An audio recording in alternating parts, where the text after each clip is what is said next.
अगली बड़ी खबर राजधानी रायपुर से 12 अक्टूबर को होगी कलेक्टर कॉन्फ्रेंस। धान खरीदी, स्वास्थ्य, शिक्षा समेत 18 एजेंडों पर चर्चा होगी। मुख्यमंत्री प्रदेश के सभी जिलों के कलेक्टर से चर्चा करेंगे। विभागवार एजेंडों पर प्रशासकीय विभाग प्रस्तुतिकरण देगा। सभी संभागायुक्तों और कलेक्टर को ये परिपत्र जारी किया जाएगा। तो रायपुर के महानदी भवन में मुख्यमंत्री विष्णुदेव साय की अध्यक्षता में 3 दिनों तक चलने वाली ये कलेक्टर एसपी कॉन्फ्रेंस प्रशासनिक बैठक होगी। इस दौरान धान खरीदी, स्वास्थ्य, शिक्षा समेत 18 एजेंडों पर चर्चा होगी। इस कॉन्फ्रेंस में प्रदेश के सभी कलेक्टर, पुलिस अधीक्षक, एसपी और वन विभाग के डीएफओ भी शामिल होंगे।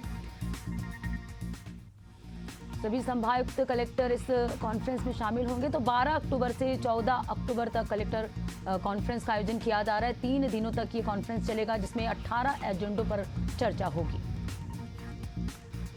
तो 12 अक्टूबर से 14 अक्टूबर तक कॉन्फ्रेंस का आयोजन किया जा रहा है। सीएम विष्णुदेव साय की अध्यक्षता में अलग अलग एजेंडों को लेकर इस कॉन्फ्रेंस में चर्चा होगी। और चलिए इस पर ज्यादा जानकारी के साथ नदीम सहयोगी हमारे साथ लगातार बने हुए हैं। नदीम, 3 दिवसीय कलेक्टर कॉन्फ्रेंस का आयोजन किया जा रहा है। किन किन विषयों को लेकर चर्चा होगी? 18 एजेंट रखा गया है, आपसे समझेंगे।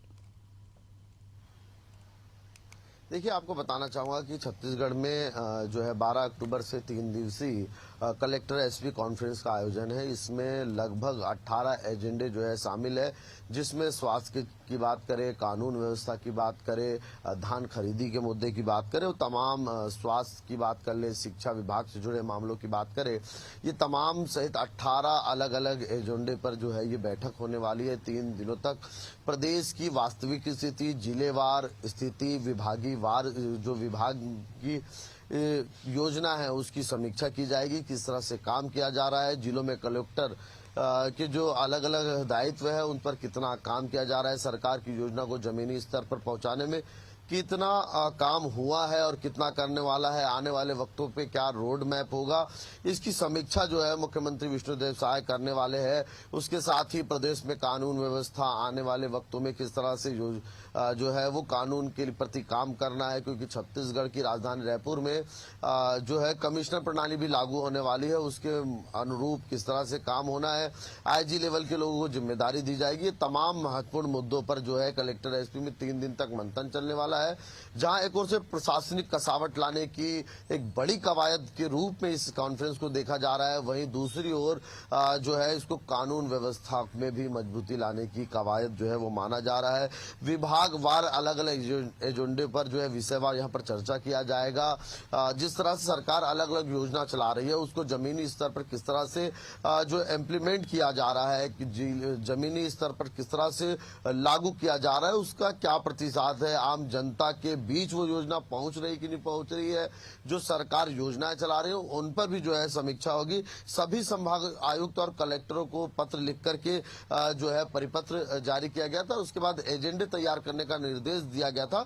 उसमें लगभग 18 महत्वपूर्ण एजेंडों को शामिल किया गया है। ये काफी अहम बैठक है। इसके जरिए प्रशासनिक कसावट के साथ ही कानून व्यवस्था सुदृढ़ करने की कोशिश जो है वो मानी जा रही है और इसी के जरिए मुख्यमंत्री कलेक्टर और प्रदेश भर के कलेक्टर एसपी की क्लास भी लेते हुए नजर आएंगे। जहां कमियों पर वो सख्त हिदायत देंगे तो वहां बेहतर काम करने वालों को प्रोत्साहित करते हुए नजर आएंगे। बिल्कुल नदीम, क्या ऐसी कोई जानकारी सामने आई कि किसी विशेष जिले की विशेष प्रगति और लापरवाही को जो उजागर करने जैसी चर्चा कुछ होगी यहाँ पर? देखिए, पहले तो मैं आपको बताना चाहूंगा कि अलग अलग जो है तमाम जिलों के कलेक्टर और एसपी को पत्र लिख करके एजेंडे तैयार करने कहा गया था। उसमें महत्वपूर्ण 18 एजेंडे जो है वो तैयार किए गए परिपत्र के बाद और उन महत्वपूर्ण एजेंडे पर काम किया जाएगा। और ये तो जाहिर सी बात है, जब क्लास लगेगी, जब ये बैठकें होगी, जब समीक्षा होगी तो कमियों पर जो है वो नाराजगी भी होगी, सख्त निर्देश भी होगी।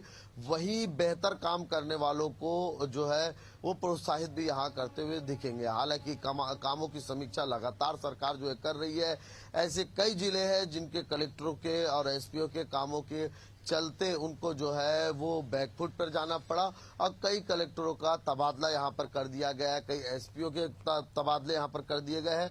अब इसके बाद जो नई जिम्मेदारी मिली है, क्योंकि देखिए सरकार का सीधा और साफ संदेश है कि जिन योजनाओं को सरकार ने बनाया है वो आम जनता के लिए, आम जनता तक पहुंचे और आम जनता तक पहुंचने के बाद आम जनता को उसका सीधा लाभ मिले। तो कितना लाभ मिल रहा है, किस तरह से काम हो रहा है, महतारी योजना की बात कर लूं, स्वास्थ्य के क्षेत्र की बात कर लिया जाए, शिक्षा के क्षेत्र में बात किया जाए, युक्तिकरण के बाद किस तरह से बदलाव आया है और किस तरह से बदलाव करना है, खाद्यान्न योजना के तहत पीडीएस चावल वितरण की बात कर लिया जाए, राशन में जो है केवाईसी नहीं उसकी बात की जाए, तो इन तमाम महत्वपूर्ण मुद्दों पर जो है वो इस बार सख्त निर्देश जो है वो मुख्यमंत्री देते हुए नजर आएंगे। और ये भी कहा जा रहा है कि इसमें साफ ये संदेश देने की कोशिश की जाएगी कि कोताही करने वालों को किसी प्रकार से बख्शा नहीं जाएगा और बेहतर काम करने वालों को प्रोत्साहित करने से भी जो है वो सरकार पीछे नहीं हटेगी। बिल्कुल नदीम, तो कल से जो है यानी कि 12 अक्टूबर से 14 अक्टूबर तक 3 दिवसीय कलेक्टर और एसपी का कॉन्फ्रेंस होगा और इस दौरान कई महत्वपूर्ण विषयों को लेकर 18 एजेंडों पर जो है चर्चा होगी। नदीम बने रहेगा, आपसे आगे और भी जानकारी लेंगे।